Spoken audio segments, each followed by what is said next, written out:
آزادی سے چلنے کا اختیار ہوگا۔ چنانچہ ملک آزاد ہو گیا۔ اب ملک کی آزادی کے بعد ایک طبقہ اٹھا جس نے یہ کہا کہ کھیر مل گئی ہے، اب اسے کھانے کا وقت آ گیا ہے۔ انہوں نے کہا کہ ملک کی دستور ہندو دستور بنے گا، سیکولر دستور نہیں بنے گا۔ جمعیت علماء کے لوگ تھے، مولانا ابوالکلام آزاد تھے جو جمعیت علماء کی ورکنگ کمیٹی کے ممبر تھے، مولانا مدنی تھے، مفتی اعظم مفتی کفایت اللہ تھے، مولانا عبدالرحمان سبحانی تھے، اور ان کے پیچھے لاکھوں آدمی تھے۔ انہوں نے کہا جو ہم سے وعدے کیے ہیں ان وعدوں کو پورا کرو۔ اگر ملک کی تقسیم ہوئی ہے اور مسلمانوں کو ایک حصہ دے دیا، تم نے دیا ہے دستخط ملک کی تقسیم پر، تم نے کیے ہیں، ہم نے جوتے کھائے ہیں، ہمارے گلوں کے اندر جوتوں کے ہار پڑے ہیں، مگر ہم نے ملک کی تقسیم کو منظور نہیں کیا۔ ہم سے جو وعدہ کیا تھا اس وعدے کو پورا کرو۔ جو دستور کے اندر دفعات ہیں کہ ہر اقلیت کو اپنے مذہب پر چلنے کا حق ہے، یہ دفعات جمعیت علماء کی دی ہوئی دفعات ہے، مولانا ابوالکلام آزاد کی دی ہوئی دفعات ہے، مولانا مدنی کی دی ہوئی دفعات ہے، مفتی کفایت اللہ کی رکھی ہوئی دفعات ہیں، جن دفعات کی بنیاد پر ہر اقلیت ملک کے اندر ملک وہ حصہ سمجھتی ہے جو حصہ کوئی اکثریت کا فرد سمجھتا ہے۔ یہ جمعیت علماء کی تاریخ ہے۔ ہم اپنے مذہبی اعتبار سے دستور کو ہاتھ میں لے کر کہہ سکتے ہیں کہ ہمیں اپنے مذہب پر چلنا اور مذہب کو اختیار کرنے کا حق ہے۔ اس دستور کے اندر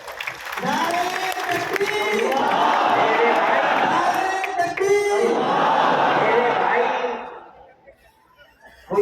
میرے پاس واسطہ نہیں ہے، میں یہ لوگوں کام نہیں کرتا، جب مجھے فرصت ملتی ہے کہ میں دیکھتا ہوں روز واٹس کو۔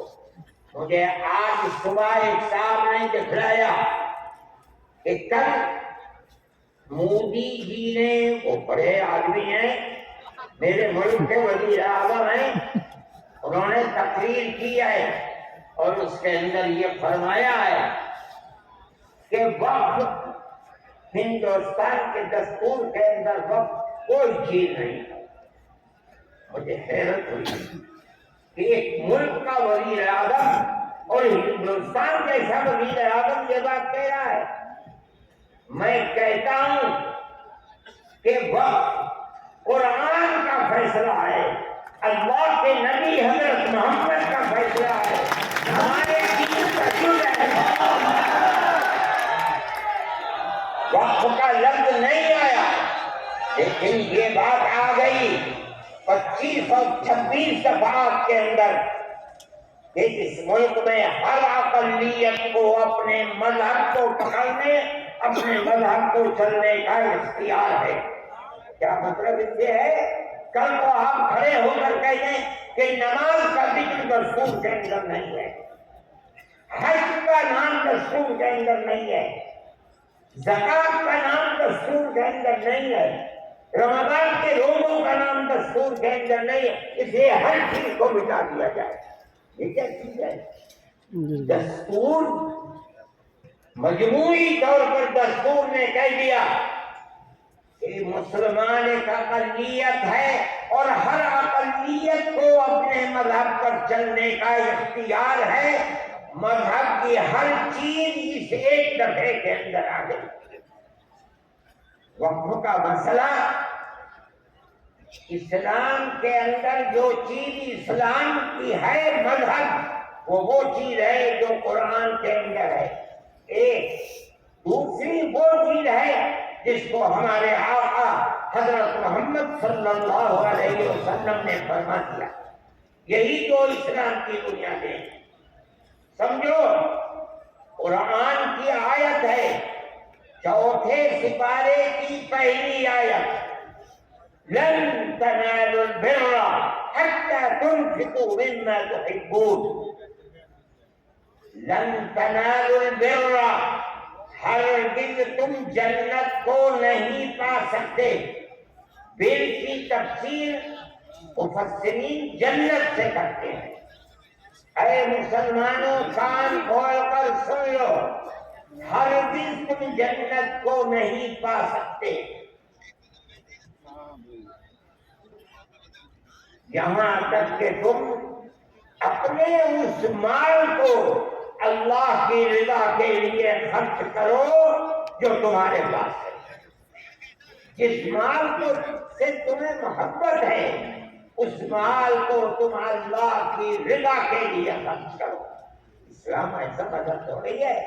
جب یہ آیت اتری اللہ کے نبی نے بیان فرمائی تو نسائی کی حدیث ہے کہ ابو طلحہ انصاری رضی اللہ تعالیٰ عنہ جو ایک دولت مند آدمی تھے، وہ اللہ کے نبی کے پاس آئے اور آ کر کہا کہ یا رسول اللہ، اللہ ہم سے ہمارے مال کے بارے میں فرماتا ہے کہ اگر تم جنت کے طالب ہو تو جو مال سب سے اچھا ہے تم اس کو اللہ کے راہ میں خرچ کر دو۔ یا رسول اللہ، میرا سب سے بہترین مال فلانی زمین ہے، میں آپ کو گواہ بناتا ہوں کہ میں اس کو اللہ کے لیے وقف کرتا ہوں۔ یہ حدیث موجود ہے مذہب اور کس چیز کا نام ہے؟ جو اللہ نے فرمایا وہ مذہب ہے، جو رسول اللہ نے فرمایا وہ مذہب ہے۔ مجھے حیرت ہے کہ مودی جی ہمارے مذہب کے بارے میں فیصلہ کرتے ہیں کہ وقف کے اندر وقف کا ذکر دستور کے اندر۔ ارے بابا، دستور کے اندر مذہب اسلام کو ہر اقلیت کو اپنا مذہب قبول کرنے کا کیا آزادی کے ساتھ، یہ ہمارا مذہب ہے، وقف ہمارا مذہب ہے۔ اللہ نے فرمایا، رسول اللہ نے فرمایا۔ حدیث کے اندر آتا ہے کہ جب انسان مر جاتا ہے، یہ مسلم کی حدیث ہے، اذا مات الانسان انقطع عمله، جب آدمی مر گیا اب اس کے اندر کام کرنے کی طاقت بھی نہیں ہے، اب اسے کسی چیز کا ثواب ملتا تھا، نماز پڑھنے کا، روزہ ہے، نہ نماز پڑھ سکتا ہے نہ روزہ، مگر فرماتے تین چیزیں ایسی ہیں مرنے کے بعد بھی آدمی قبر میں چلا گیا اسے ثواب ملتا رہتا ہے۔ کیا ہے؟ اس کے اندر پہلی چیز ہے صدقۃ جاریہ، ایسا صدقہ کر کے جانا کہ جو اس کا ثواب برابر جاری رہے۔ مثال کے طریقے پر کوئی کنواں کھدوا دیا، یہ اللہ کے لیے وقف ہے، 100 سال 200 سال 1000 سال اگر اس کنویں سے پیاسا پانی پیے گا اس آدمی کو پہنچے گا جو مر گیا 100 سال پہلے، اس نے بنوایا تھا کنواں۔ اسی لیے مسلم کی روایت ہے اور اس کے شارح امام نووی فرماتے ہیں کہ مراد اس سے وقف ہے۔ قرآن و حدیث میں آپ کو سنا رہا ہوں، مجھے حیرت ہے کہ ہندوستان جیسے ملک کا وزیر اعظم ایسی بات کہہ رہا ہے، ارے بابا کیا زکوٰۃ کا ذکر آئے گا دستور کے اندر؟ کیا نماز کا ذکر آئے گا دستور کے اندر؟ کل کو کھڑے ہو کے یہ کہہ دو کہ نماز کا ذکر دستور میں نہیں ہے اس لیے نماز نہیں پڑھنے کی جائے، زکوٰۃ دستور میں نہیں ہے زکوٰۃ نہیں کرنی۔ سوچتا ہوں کہ اللہ ملک کا کون بول رہا ہے؟ وزیر اعظم، اور ایسی چیز بول رہا ہے جس کے نسل ہے بتا، ہم اس کے مقابلے کہتے ہیں پڑھو